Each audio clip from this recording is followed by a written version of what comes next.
I, 26F, am in the worst situation of my life and I honestly don't know what to do. My ex-boyfriend David, 28M, died in a car accident last week and his family has made it crystal clear that I'm not welcome at his funeral. But I feel like I'm going to lose my mind if I don't get to say goodbye to him. David and I were together for 4 years, from when I was 18 to 22. We lived together for the last 2 years, and we're seriously talking about marriage. He was my first everything, first love, first person I lived with, first person I could actually picture a future with. I thought we'd be together forever. We broke up 4 years ago, but not because we fell out of love. David had been struggling with prescription drug addiction since college, but it got really bad during our relationship. It started with pain pills after a sports injury and just spiraled from there.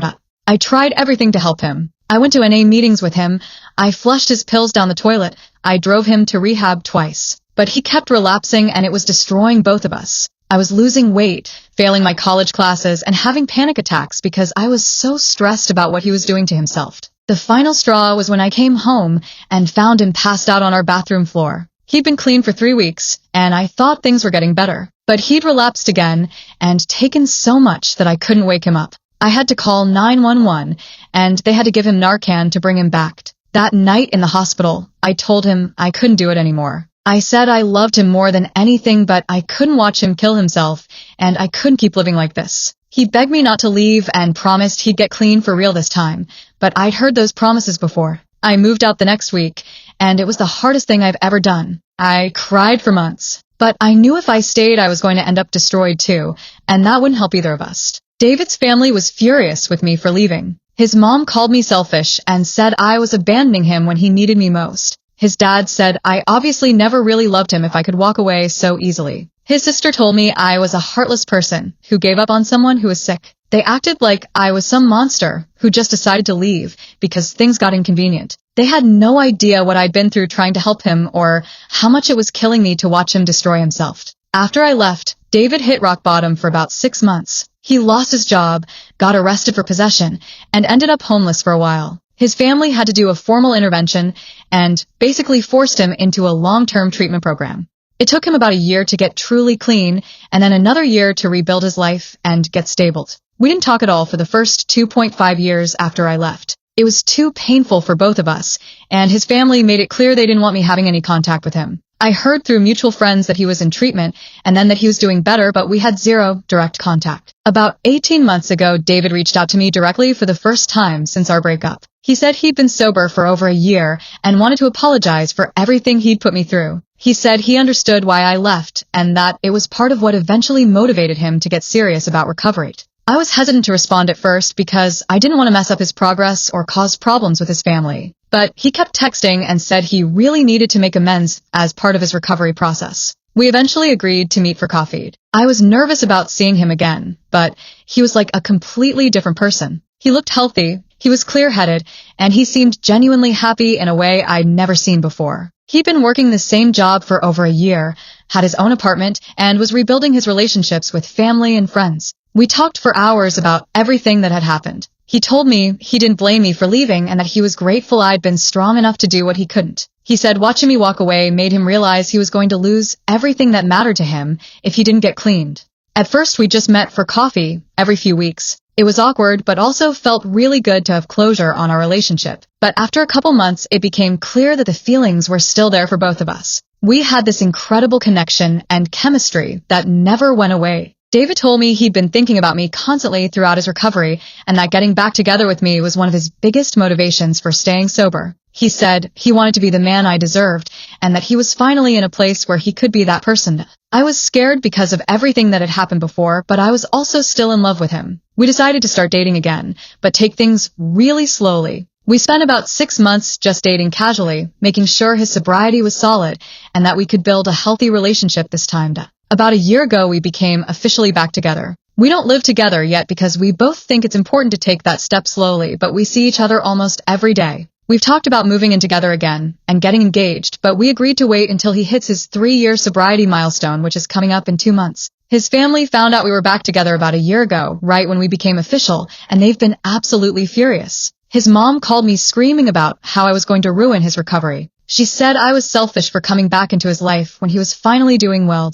His sister has been sending me nasty messages saying I'm going to trigger a relapse and that I'm a toxic person who doesn't deserve another chance. She's convinced that I'm going to hurt him again and destroy all his progress. David's family basically gave him an ultimatum about me, them or me. They said if he kept seeing me, they were going to cut him off completely. This put David in a really difficult position because his family had been his main support system during recovery. But David chose me. He told his family that he was an adult and could make his own decisions about his relationships. He said he appreciated their concern, but that he was confident in his recovery and in our relationship. This caused a huge rift between him and his family. For the past year, David's relationship with his family has been really strained. They barely talk to him, and they've made it clear they blame me for coming between them. David has been stressed about it, but he's also been firm about not letting them control his life. 3 weeks ago, David and I had a really serious conversation about our future. He said he was ready to propose after he hit his 3-year sobriety milestone in 2 months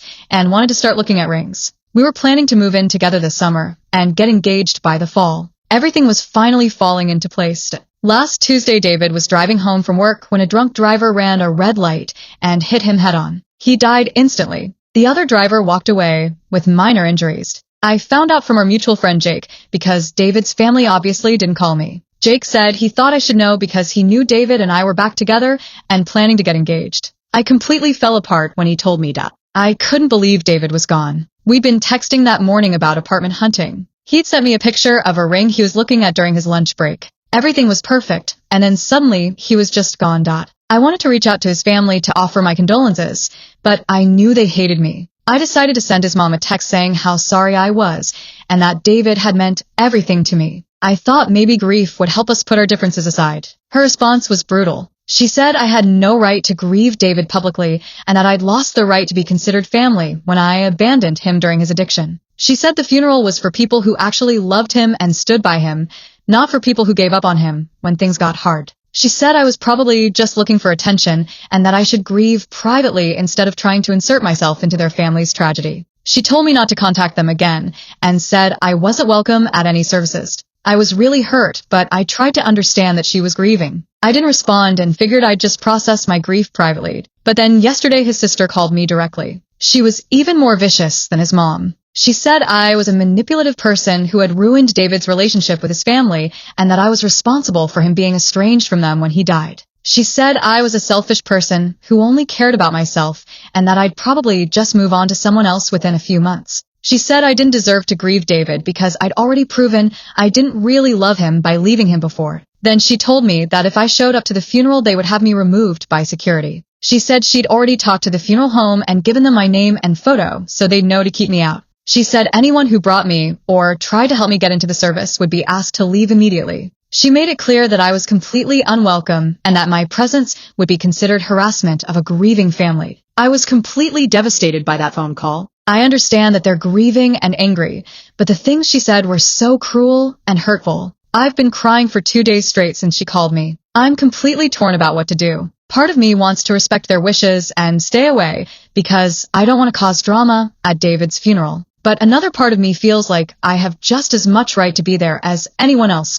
David and I were planning to get engaged. We'd been back together for a year, and we're talking about spending our lives together. I was there for him through his addiction, and I was there for him during his recovery. We had a deep, meaningful relationship that lasted for years. I feel like I need to say goodbye to him properly. I need that closure, and I think David would want me there. He always said he loved me and that I was the most important person in his life. He fought with his family about me and chose me over them. But I also don't want to make his funeral about me or cause his family more pain. They're already dealing with losing their son and brother, and I don't want to add to their suffering by showing up when they've made it clear I'm not welcome. The thing that's really eating at me is that David and I were about to get engaged. We'd worked through all our issues and were building a beautiful life together. If he hadn't died, we would have been married within the next year. But his family acts like our relationship didn't matter, and like I'm just some random ex-girlfriend. I keep thinking about how David would feel knowing his family was treating me this way. He'd be furious that they were trying to erase me from his life and act like our relationship didn't matter. He fought with them about me while he was alive, and I think he'd want me at his funeral. But I also know David wouldn't want his funeral to be disrupted by drama. He'd want his family to be able to grieve in peace even if he disagreed with their decision about me. The worst part is that I know this is probably my only chance to say goodbye. His family will never let me visit his grave or attend any memorial services. If I don't go to the funeral, I'll never get closure on the most important relationship of my life. Some of my friends think I should go anyway because I have just as much right to be there as anyone else. They say David would want me there and that I shouldn't let his family bully me into staying away. Other friends think I should respect the family's wishes and find another way to say goodbye. They say showing up would be selfish and would just create more drama during an already difficult time. The funeral is tomorrow, and I still don't know what to do. I just want to honor David's memory and say goodbye, but I don't know if I can live with either choice. Would I be in the wrong if I went to the funeral even though his family specifically told me not to come and threatened to have me removed? Update 3 days later. I wanted to update everyone because I know a lot of people were invested in this situation, and I really appreciated all the advice I got, even the harsh comments that made me think differently about the situation. I ultimately decided not to go to the funeral. After reading hundreds of comments and really thinking about it, I realized that showing up would have been more about my own needs than about honoring David or supporting his family in their grief. The comments that really hit me were the ones pointing out that funerals are for the living, not the dead. David's family needed to grieve without having to deal with the stress and drama of me being there. Even though I completely disagreed with their reasons for not wanting me there, I decided to respect their wishes. It was honestly one of the hardest decisions I've ever made. I sat in my car outside the funeral home for like 20 minutes on Saturday morning just crying and trying to decide what to do. I could see people I knew going inside, and I wanted so badly to just follow them and but I kept thinking about what David would actually want, not what I wanted. And I think he'd want his family to be able to say goodbye without having to worry about confrontation or drama. He'd want the focus to be on his life and his memory, not on our relationship issues with his family. Instead, I drove to this park where David and I used to go together when we were dating the first time. We'd have picnics there, and he'd bring his guitar and play for me. It was one of our favorite spots and somewhere that felt really connected to our relationship.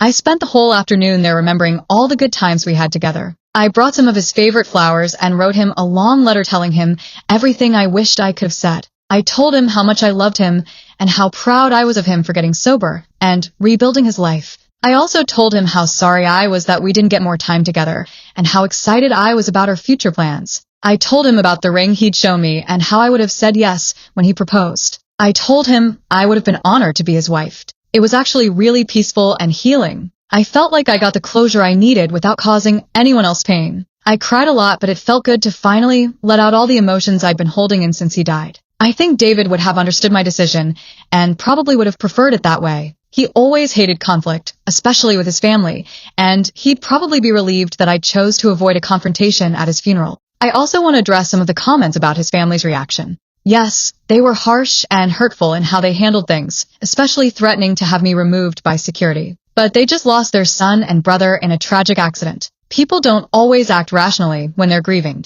I don't think they'll ever forgive me for leaving David during his addiction, even though he forgave me and we got back together. But I know in my heart that I made the right choice at the time. I couldn't save him by destroying myself, and leaving him was part of what motivated him to get cleaned. David got sober and became the amazing man he was meant to be. I'm grateful we had the chance to fall in love again and build a healthy relationship together. I'll always love him, and I'll always be proud of how hard he worked to turn his life around. The hardest part now is dealing with the fact that our story doesn't have an ending. We were just getting started on our engagement and marriage plans, and now I'll never know what our life together would have been like. But I'm trying to focus on being grateful for the time we did have. Thank you to everyone who took the time to give me advice. This was one of the hardest decisions I've ever had to make, and your perspectives really helped me figure out the right thing to do. Update 3 weeks later. I wasn't planning to update again, but something happened that completely changed my perspective on this whole situation, and I thought you guys would want to know about it. David's best friend, Ryan, reached out to me yesterday. He'd been at the funeral and wanted to tell me what happened there. He said he'd been thinking about contacting me for weeks, but wasn't sure if he should get involved in the family drama. Ryan told me that David's family had been telling people at the funeral that I was a terrible person who abandoned David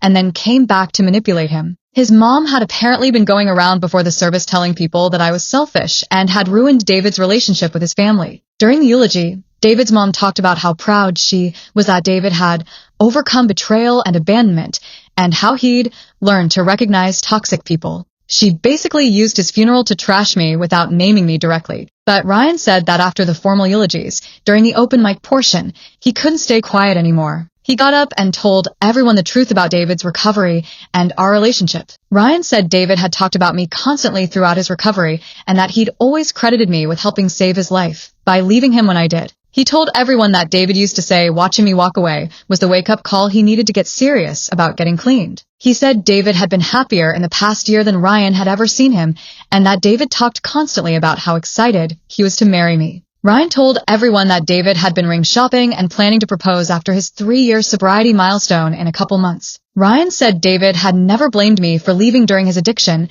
and that he'd fought with his family constantly about their treatment of me. He said David was frustrated that his family couldn't accept that leaving him was actually an act of love, not abandonment. This apparently caused a huge scene at the funeral. David's mom tried to interrupt Ryan and tell him to sit down, but Ryan kept talking.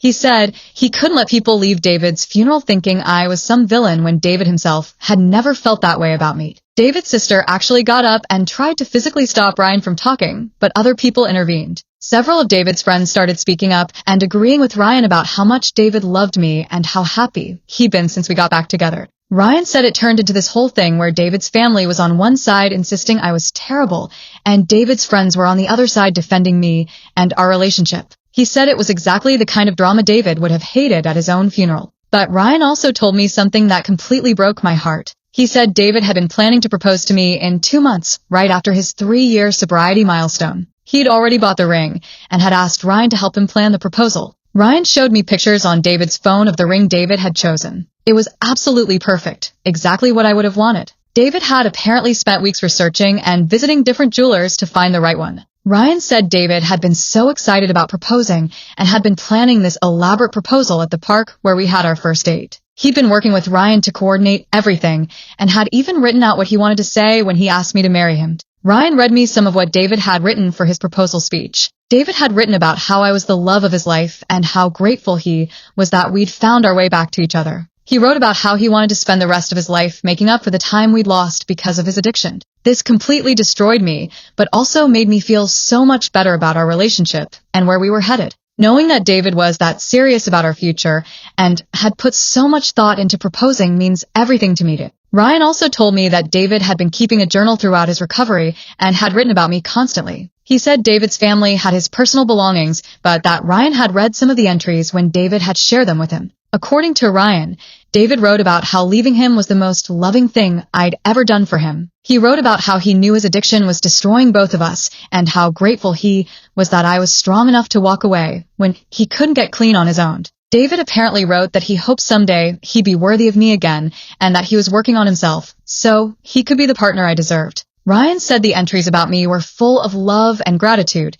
never anger or resentment. Ryan invited me to get coffee with him and some of David's other friends who wanted to share memories and stories about David. It was really nice to talk to people who understood what David and I meant to each other and who knew the real story of our relationship. We're planning to get together regularly to keep David's memory alive and to support each other through the grief process. Ryan said David would have wanted his friends to take care of me and make sure I knew how much he loved me. I'm still heartbroken that David and I didn't get to have our engagement and wedding and the life we were planning together. But I'm no longer questioning whether our relationship was real or meaningful. I know David loved me deeply and was committed to our future together. I'm also at peace with my decision not to go to the funeral. Even though it caused drama anyway, I think I made the right choice by not adding to it. I honored David's memory in a way that felt true to our relationship, and that's what matters most. His family and I will probably never have a relationship, but that's okay. I know the truth about David's feelings for me and about what we meant to each other.